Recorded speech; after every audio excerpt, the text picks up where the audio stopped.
মই ক'লো নহয় মই ভোট লাগে আপোনালোকক এতিয়া কাৰো ভোট নালাগে এবাৰ আহিছে 26 আহিছে আপোনাৰ কথা বদলিছে এই ভোট খেলি আপোনাৰ কথা বদলিলে 26 আহি গ'ল আপুনি অলপ আগতে কৈছিলে বোলে আপুনি শুনি লওক আৰু এই গোটেইখিনি ভোট আপোনাৰ নামত দি দিছো মই আজিও কৈছো যে বিজেপিয়ে কাৰো পৰা ভোট আশা নকৰে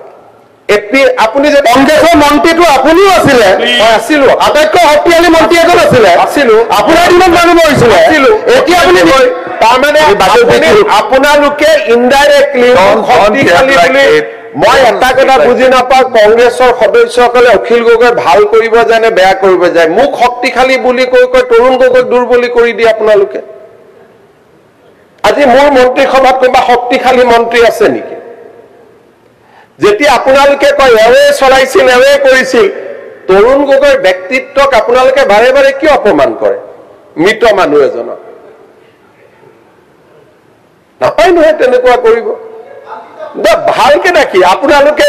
আপুনি এনেকে মই এইটো এটা প্ৰৱণতা দেখিছো যে মৃত্যুৰ পিছতো অখিল গগৈ তৰুণ গগৈ কিমান সমালোচনা কৰে এইবিলাক একেবাৰে আপুনি আকৌ পলিটিচাইজ নকৰিব আপুনি একদম উল্টা কথা আচ্ছা আপুনি এটা কওক এজন আজি যদি এই মন্ত্ৰীসভাত কয় ৰনোজ পেগু মুখ্যমন্ত্ৰীতকৈ শক্তিশালী তাৰমানে মোক অপমান কৰা হ'ল নে নাই আপুনি কিন্তু ভাল কামকেইটা ক্ৰেডিট কেইটা চব লয় আপুনি আনিলো বুলি কয়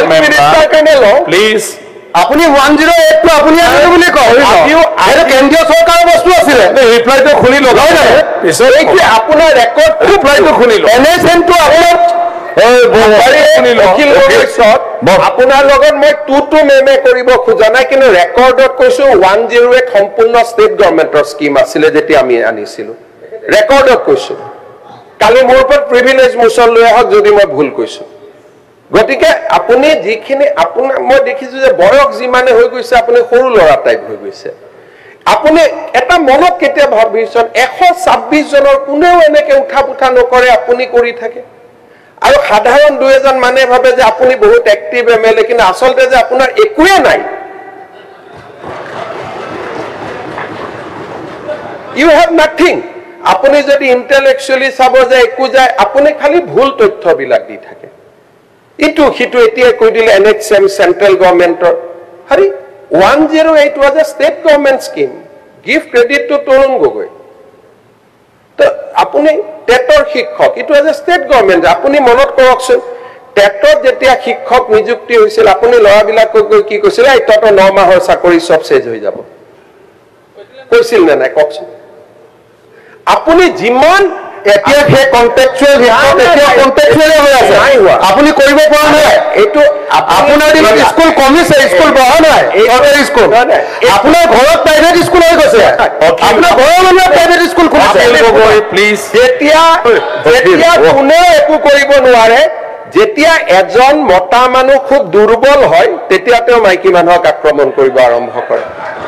আপোনাৰ মই যদি কয় আপোনাৰ পৰিবাৰে বিবৰা কলেজত কেনেকৈ চাকৰি পাইছিল মইতো আজিলৈকে কোৱা নাই গতিকে ক'ব লাগে এইটো সময়ত আপুনিও চ্যালেঞ্জ ঠিক আছে এই দিনাখন ইণ্টাৰভিউত মই আপোনাৰ কাগজ কওঁ আপোনাৰ পৰিবাৰতকৈ চোকা ছোৱালীক পিছ পেলাই থৈ চাকৰি দিয়া হৈছিল পেপাৰত ওলাইছিল ৰেকৰ্ড আছে মই আজি চ্যালেঞ্জ ইজ একসেপ্টেড আন্দোলনকাৰী স্যান্ডেল পিনা আন্দোলনকাৰী মানুহ এজনে যেতিয়া চানমাৰিত মাটি কিনে সেই প্ৰশ্নৰ উত্তৰ কোনে দিব বিপ্লৱ আপোনাৰ শ্ৰীমতীয়ে বেছি দৰমহা পায় কৈ আছো আপোনাতকে মোৰ শ্ৰীমতীয়ে বেছি দৰমহা পলিটিক্সৰ যিমান সময়টো অসমত হৈছে অসমত কোনো মানুহ নাই আপুনি যিমানে মোক গালি পাৰিব অখিল ভাই শুনক অখিল গগৈ ডাঙৰীয়া এইটো ভগৱানে বিচাৰ কৰিব বিপ্লৱ শৰ্মা কমিটিত মোৰ নাম নাই আপোনাৰ নাম আছে মাননীয় অধ্যক্ষ মহোদয় মই লিষ্টখন আপুনি এপিএসসি লিষ্টখন আপুনি দিয়ে এপিএসসি কেলেংকাৰীত আপুনি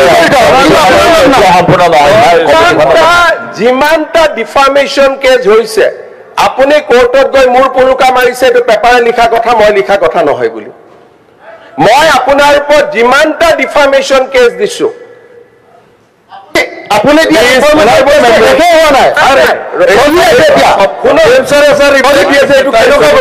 মাননীয় অধ্যক্ষ মহোদয় এক মিনিট অধ্যক্ষ মহোদয় আপোনাৰ ওপৰত মই যিমানটা ডিফামেশন কেছ দিছো আপোনাৰ উকিলে গৈ কোৰ্টত কৈ এইকেইটা মই কোৱা নাই বুলি অন ৰেকৰ্ডৰ পৰা কৈছো হাউস কমিটি এখন গঠন কৰি দিও কমিটিখনে পৰীক্ষা কৰি লওক মই কলো আপোনাৰ সাহসে নাই কোৰ্টত গৈ কথা কোৱা আপুনি সাহসে ডকুমেণ্টখিনি দি দিয়ক কোৰ্টত মই কৈছিলো কি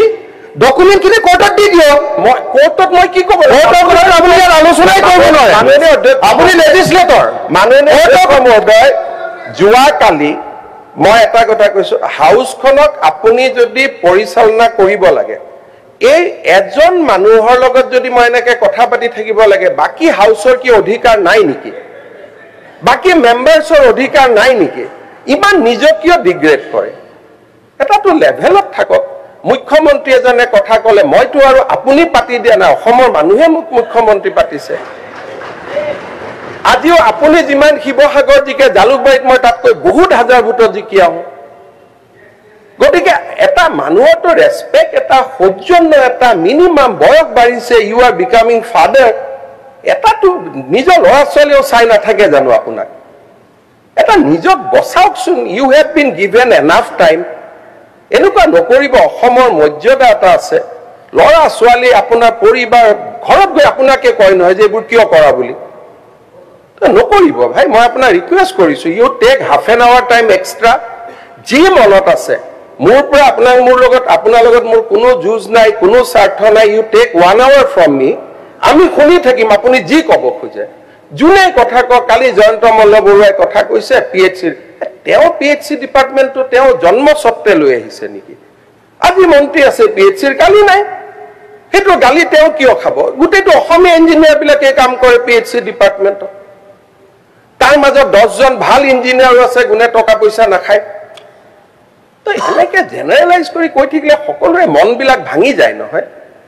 মই আপোনাক ৰিকুৱেষ্ট কৰিছো যে প্ৰধানমন্ত্ৰীয়ে সংসদত কথা ক'লে কোনেও কথা নকয় আৰু আপুনি কওঁতে মই সবক হাক দিছো যে উত্তৰ নিদিব তেওঁ ক'ব দিয়ক ল'ৰা ছোৱালীৰ ওচৰত কিছুমান থৈ যাওকচোন যে we conducted very well Pramod Gogoi ইয়াত আছিলে আপুনি যিটো সমষ্টিৰ পৰা প্ৰতিনিধিত্ব কৰিছে তাৰ এমএলএ আছিলে Pramod Gogoi how he conducted house কিছুমান এনে বহি থকা মানে ভাবিব পাৰে অখিল গগৈ বহুত ডাঙৰ কৰি দিলে but history will not be kind to you history will be kind to you those who has give good speech recorded speech কাৰোবাৰ ঘৈণীয়েক টৈণীয়েকৰ কথা কয় নেকি ইউ এৰেষ্ট হাৰ কিবা যদি ভুল কৰিছে কাৰোতো সাহস হোৱা নাই আজিলৈকে কোৰ্টত গৈ কেছ এটা কৰা যে সি ইজ ডুইং ইলিগেল এজনী মানুহক কিমান কৰে 2009 আপুনি মোৰ জন্মৰ বাচ্চাটোক গাড়ীখনৰ কথা কৈছে আজি হাউসৰ সবৰে গাড়ী এখন একেখন গাড়ী মই আজিও মনত বহুত দুখ পাই থাকো আপুনি মোৰ 2 বছৰীয়া ছোৱালীজনীক যেটো কৰি থৈছে নহয় নাপাই ইমান কৰিবৰ কাৰণে আৰু মইতো এনেকে থিয় হৈ থকা নাই I have also done something for the society ছোৱালীজনীক দেখিলে I cried how many nights looking at her সৰু ছোৱালী এজনীক আপুনি তাই বয়স তেতিয়া 2 বছৰ 3 বছৰ হৈছিল আপুনি মনত ৰাখিব মই আপোনাক তথাপিতো আই টক টু ইউ তথাপিতো আপোনাক মই মাতি লৈ যাওঁ তথাপিতো নিয়ম মতেতো মোক ঘৰত গালি পাৰে মানুহজনৰ লগত কিয় কথা পাতিছা যেতিয়া আপোনাৰ লগত মই কথা পাতো ৰাতি গৈ ঘৰত I have to give answer